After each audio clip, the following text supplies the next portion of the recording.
इस वीडियो को लाइक करें, हमारे चैनल को सब्सक्राइब कर बेल आइकन जरूर प्रेस करें हमारी न्यू वीडियो सबसे। કોડીનાર તાલુકાના ડોળાસા ગામે રામનવમી નિમિત્તે વિશાળ શોભાયાત્રા યોજાઈ।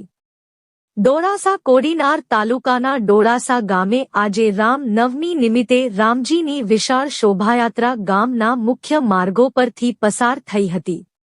ડોળાસા ગામે રામનવમી નિમિત્તે ભગવાન રામની વિશાળ શોભાયાત્રાની સાથે ચામુંડા માતાજીનો પાટોત્સવ પણ હોય, સાથે ચામુંડા માતાજીની પણ શોભાયાત્રા કાઢવામાં આવી હતી, જેમાં વિશાળ સંખ્યામાં લોકો, ખાસ કરીને બહેનો પણ મોટી સંખ્યામાં જોડાયા હતા અને રસ ગરબા રમઝાટ બોલાવી હતી। જય શ્રી રામના નારાઓથી વાતાવરણ રામમય બન્યું હતું। રિપોર્ટ અનિલ કાનાબાર।